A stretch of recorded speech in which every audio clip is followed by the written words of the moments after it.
शेखर शेंडे ये विजयी होते हुए दिख रहे हैं। कांग्रेस वहाँ राष्ट्रवादी कांग्रेस वहाँ पिछड़ती हुई नजर आ रही है। बाजी ये रंजीत कांबळे मारेंगे। और वर्धा जिले की 4 विधानसभा जो है, ये चारों विधानसभा का नतीजा कल आने वाला है, लेकिन उससे पहले ही समाज के सामाजिक नागरिकों के अंदर में उत्सुकता लगी हुई है कि कौन चुन के आएगा, कहाँ क्या नतीजा आएगा। तो अपन बात करते हैं आरवी की। आरवी विधानसभा के अंदर में जो सांसद है, सांसद अमर काळे साहब के मिसेस को, उनके वाइफ को टिकट मिला है, मयूरा काळे को, जो एक सेंसिबल, सिंसियर और सुसंस्कृत महिला है। वो महिला सुसंस्कृत और उसमें सारे कैलिपर होने के बावजूद उनका माइनस पॉइंट ये रहा कि उनके हस्बैंड एमपी है, और वो एमपी होने के बाद में उनकी टिकट जब लाई गई तो कांग्रेस के अंदर में ये हुआ कि भैया हस्बैंड एमपी और मिसेस हुआ एमएलए, तो एक ही परिवार के अंदर में ये जा रहा है। उससे पहले अभी जो सांसद है अमर काळे, वो 3 बार एमएलए भी रह चुके हैं, और उसके पहले उनके पिताजी 4 बार एमएलए रह चुके हैं। अमर बाबू से कुछ नाराज़गी मुस्लिम समाज के लोगों की भी थी, वहाँ पे कुछ मागास वर्गीय लोगों की भी नाराज़गी थी, और वो उनकी नाराज़गी दूर करने में असफल रहे या उनको वक्त नहीं मिला, ये अपन बोल सकते। उसके बनिस्बत उसकी तुलना में जो सुमित वानखेड़े चुनाव लड़ रहे हैं, वो सुमित वानखेड़े जो है वो भी मयूरा काळे की ही जाति से बिलोंग करते हैं। और सुमित वानखेड़े के पास में 2 मजबूत पिल्लर थे, एक थे दादाराव केचे और एक थे सुधीर दिवे। सुधीर दिवे ने जब भी वर्धा में 2014-2019 में लोकसभा की बागडोर संभाली थी, और दोनों बार उन्होंने पॉजिटिव रिजल्ट दिया था। ये उनकी कैपेसिटी है। इस बार वो नितिन गडकरी जी धोखे में है सोचकर नितिन गडकरी जी का काम देखते रहे, और जिसके परिणाम ऐसा आया कि वर्धा के अंदर में लोकसभा के चुनाव हार गए। उनका हाथ सीधा माने जाता है, वो कार्यकर्ताओं को अच्छे से जानते हैं, कार्यकर्ताओं को आर्थिक मदद भी करते हैं, और मदद करते हैं जिससे उससे काम लेना भी जानते हैं। उसके कारण, और दादाराव केचे का जो एक बड़ा बिल्डअप वहाँ पे काम था, वो दादाराव केचे, सुमित वानखेड़े एक ही जाति के रहने के कारण उनको कोई दिक्कत नहीं आई।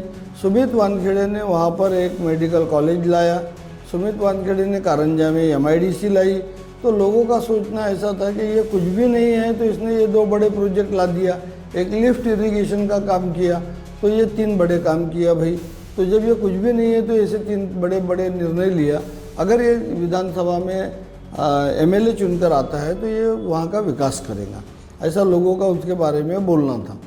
इसलिए वहाँ पर जो है चुनाव इनके पक्ष में जाता हुआ नज़र आ रहा है बीजेपी के, और कांग्रेस वहाँ राष्ट्रवादी कांग्रेस वहाँ पिछड़ती हुई नज़र आ रही है। उसके बाद अपन बात करते हैं देवली पुलगांव की। देवली पुलगांव में एंटी इनकम्बेंसी थी रंजीत कांबळे साहब की। रंजीत कांबळे साहब पिछले 5 चुनाव जीत चुके हैं। 1999 में उन्होंने पहली बार चुनाव लड़ा था, तब रामदास तड़स को 22,000 से पराभूत किया था। उन्होंने अपने जीवन में 5 इलेक्शन जो जीते हैं उसमें से 2 बार रामदास तड़स को हराया उन्होंने, एक बार भूतपूर्व सांसद सुरेश वाघमारे को हराया, एक बार समीर देशमुख को हराया। तो उनका जो ट्रैक रहा वो एक बार 900 वोट से जीते, एक बार 3100 वोटों से जीते, लेकिन 40,000 वोटों से भी जीतने का उनका रिकॉर्ड है, 22,000 वोटों से भी जीतने का रिकॉर्ड है। रंजीत कांबळे की विशेषता ये है कि वो अपना गढ़ पूरी तरीके से संभाले रखते हैं, और जिले के दूसरी गतिविधियों में कोई ध्यान नहीं देते, फालतू कहीं कुछ भी कारोबार करते नहीं हैं, लेकिन अपना गुट संभालने में वो सक्षम है। इस बार उनके भी गुट के अंदर में एंटी इनकम्बेंसी थी, लेकिन रंजीत कांबळे को जो इलेक्शन जीतने की महारत हासिल है, वो सारे फंडे उन्होंने अप्लाई करे। उनके पास में सुनील बासु जैसा एक अच्छा हैंड था, जिसने बहुत कुछ उनको इलेक्शन जिताने में मदद की, और उनकी तुलना में, और रंजीत कांबळे का गांव-गांव में कार्यकर्ता है, हर गांव में उनका संपर्क है। रंजीत कांबळे ने चुनाव का काम 1 महीना पहले से ही शुरू कर दिया था। जो मतदाता को वोटिंग लिस्ट के अंदर में नाम बढ़ाए गए थे वो लोगों ने उनके साथ में अच्छे से काम किया और उनके कार्यकर्ताओं ने नए मतदाताओं को मिलना, कन्विंस करना, रंजीत दादा से फ़ोन पे बात कराना, ये सारा काम महीना भर पहले से ही शुरू कर दिया था। उसी तरीके से उनके अपोजिटर भाजपा के राजेश बकाने ये इलेक्शन लड़ रहे हैं। राजेश बकाने ये नया उम्मीदवार रहने से दमदार है, जानदार है और शानदार है, उसकी हिम्मत बहुत है और उसके पास में बहुत से कार्यकर्ता थे इलेक्शन जीतने के लिए जो रंजीत दादा से आहत हुए थे, जैसे कि भाई नाना ढगे, सुपारे, मिलिंद भेंडे, इस टाइप के लोग थे। लेकिन आखिरी के 2 दिनों में ये शांत हो गए थे और ये कुछ अपना पकड़ बना नहीं सके और मतदाताओं को लुभा नहीं सके। उसकी वजह ये थी कि ये इस किसी ज़माने में 1972 के पहले देवली पुलगांव ये मतदार संघ शेड्यूल कास्ट रिजर्व हुआ करता था, तो वहाँ पर आज भी उन मतों का प्राबल्य है और वहाँ पर जो दूसरे लोग लड़ रहे बहुजन वंचित आघाड़ी और बीएसपी वगैरह, वो उतने वोट लेने के कैपेसिटी के नहीं होने के कारण वहाँ पर बड़ा तगड़ा मुकाबला है। लेकिन अंततः बाजी ये रंजीत कांबड़े मारेंगे और विदर्भ के अंदर में रंजीत कांबड़े एकमात्र ऐसे उम्मीदवार है जो कांग्रेस से 6वीं बार इलेक्शन लड़ रहे हैं। समूचे विदर्भ की बात कर रहा हूँ मैं। 5 बार सुनील केदार भी जीते थे, 5 बार अनिल देशमुख भी जीते थे, लेकिन 6ठी बार वो दोनों भी चुनाव मैदान से बाहर है और रंजीत कांबड़े ही चुनाव में है। तो रंजीत कांबड़े को ये मालूम है कि अपन ये इलेक्शन जीतना उनके लिए बहुत प्रेस्टिजियस है। अगर वो ये इलेक्शन लड़ते हैं तो विदर्भ वीर कहलाएंगे, इसलिए उन्होंने अपनी पूरी ताकत झोंकी और चुनाव का जो नतीजा है ये उनके पक्ष में आता हुआ नज़र आ रहा है। उसके बाद अपन बात करते हैं हिंगनघाट मतदार संघ की। हिंगनघाट मतदार संघ ये बड़ा सेंसिबल मतदार संघ रहा है और बरसों से कांग्रेस विरोधी रहा है। हिंगनघाट के अंदर में शरद जोशी जो किसान संगठन के, शेतकरी संगठन के प्रणेता थे, वो भी वहाँ पर चुनाव हारे हुए हैं और वहाँ पर किसी व्यक्ति का कोई भी ये प्रभाव चलता नहीं है, वहाँ पर पार्टी का प्रभाव चलता है। और हिंगनघाट के अंदर में 1985 में, आखिरी बार 1980 से 85 में धनराज कुंभारे ये कांग्रेस के सिंबल पर चुन के आए थे। उसके बाद से आज तक वहाँ पर कोई भी कांग्रेसी एमएलए चुनकर नहीं आया। 40 साल का ज़माना हो गया। इन बिटवीन एक बार राजू तिमांडे राष्ट्रवादी से वहाँ चुन के आए थे 2004 से 2009 में। तो ये एक अपवाद छोड़ दिया तो वो एंटी कांग्रेस मेंटेलिटी का मतदार संघ है। और अतुल वांदिले को जो टिकट दिया, अतुल वांदिले ये पावरफुल लड़का है, मेहनती लड़का है। मैं 2-3 सालों से वो काम कर रहे थे, मेहनत कर रहे थे और उन्होंने ये इस चुनाव के अंदर में 20,000 से लोकसभा में भाजपा के उम्मीदवार को पीछे छोड़ा था और उनमें चुनाव के प्रति कई खूबियाँ हैं। छोटा लड़का है, सबसे मिलजुल कर रहता है, हाथ पांव जोड़ कर रहता है, पैसा धेला भी अच्छा खर्चा किया है उसने और पूरी तगड़ी फाइट दिया। लेकिन समीर कुनावार भी डेली ओपीडी चलाते थे। उनके तरफ में जो भी लोग आते थे, ज़रूरतमंद आते थे, उनका भी वो काम करते थे, सुनते थे, उनके दुख सुख में साथ रहते थे, उनको पैसे दे लेके मेडिकली मदद करते थे। तो और वो भाजपा का एक प्रकार से किला हो गया था।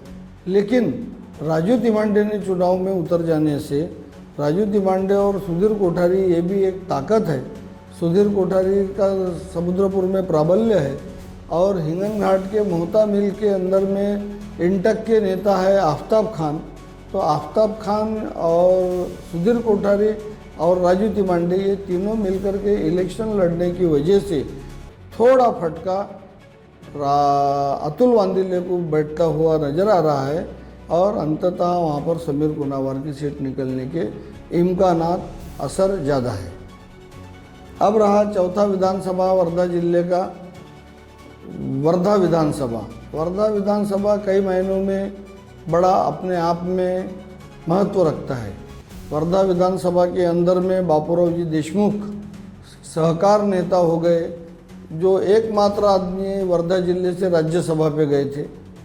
उन वर्षों उनका जिला परिषद में उनकी पकड़ रही और ग्रामीण के अंदर में उनकी पकड़ रही। बापूराव जी देशमुख 2 बार स्टेट कोऑपरेटिव बैंक के अध्यक्ष बने। उनके सुपुत्र सुरेश देशमुख वो 1 बार अपक्ष चुन के आए और 2 बार स्टेट कोऑपरेटिव बैंक के अध्यक्ष बने। VIDC के विदर्भ इरिगेशन डेवलपमेंट कॉरपोरेशन के भी अध्यक्ष बने। और वर्धा जिले में शेखर शेंडे के पिताजी ये 6 बार चुन के आए, 1 बार उनको पराभव का सामना करना पड़ा।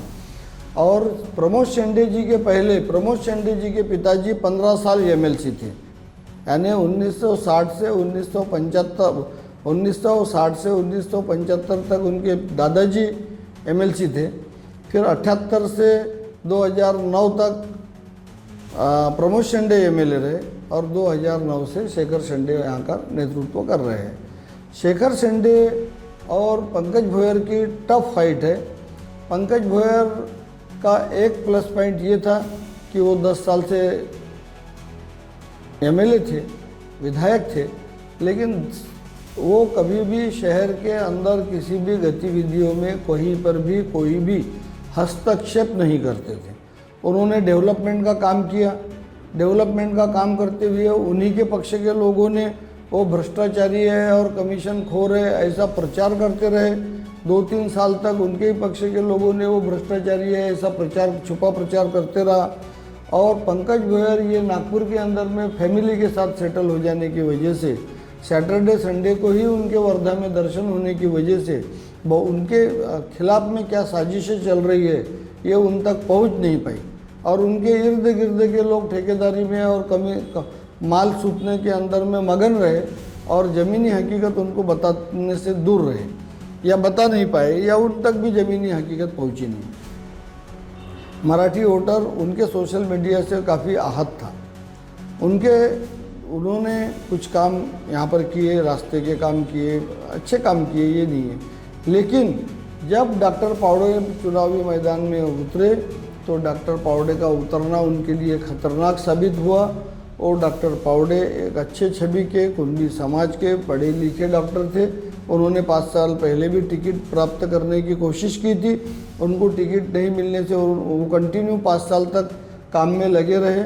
और उनका डॉक्टर पावड़े का एक था कि वो एक हाई अपर क्लास जो है वो क्लास के लोगों के साथ थे, वो मास के साथ नहीं थे। तो उनका तार फैल, पुल फैल, स्टेशन फैल जैसे पिछड़ी स्लम एरिया के अंदर में जहाँ पे 35-40 हज़ार वोट है वहाँ तक उनकी पहुँच नहीं बन पाई। लेकिन उनके वोट लेने से पंकज भोयर को धक्का पहुँचा है। उनकी तुलना में शेखर शेंडे ने अपने हमेशा के स्वभाव को, नेचर को बाजू में रखकर बड़े नम्रता से, बड़े विनम्रता से इलेक्शन कंटेस्ट किया। और ये इलेक्शन के अंदर में कंधे से कंधा मिला के उनके साथ में सुरेश देशमुख साहब थे, समीर देशमुख थे और प्रवीण हिवरे थे, राजेंद्र शर्मा थे, बाड़ू माउस्कर थे और अजीम तुरक थे। ऐसे कई लोगों ने उनसे कंधे से कंधा मिला के रात दिन उनके साथ में काम किया। उनका एक छोटा भाई, एक बड़ा भाई रवि शेंडे की भी बाज़ार में मार्केट लाइन में अच्छी पकड़ है, उन्होंने भी अच्छा काम किया। उनके छोटे भाई नगराध्यक्ष रह चुके हैं, उनके छोटे भाई की मिसेस नगर से भी रह चुकी है। शेखर शेंडे अपने आप में 2 बार नगराध्यक्ष रह चुके हैं। तो शेखर शेंडे ने नगराध्यक्ष रहते हुए विकास के जो काम किया था वो उन्होंने ये सारे काम गिनाए। जो 18 साल के बच्चे थे जो अभी नए वोटर हो गए, जो उन्होंने उनका कार्यकाल नगराध्यक्ष का नहीं देखा था, वो भी उनसे मुतासर थे। और हमारे दिल्ली के जो ऑब्जर्वर आए थे शर्मा जी, उन्होंने भी बहुत अच्छा यहाँ पर काम किया, मदद की। और उसका नतीजा ये है कि कल का आने वाले चुनाव के परिणामों के अंदर में शेखर शेंडे ये विजयी होते हुए दिख रहे हैं। डॉक्टर पावड़े के चुनाव लड़ने से शेखर शेंडे को कोई तकलीफ नहीं गई, लेकिन डॉक्टर पावड़े जितना भी वोट लेंगे ये पंकज भोयर के ही लेने की संभावना है। धन्यवाद।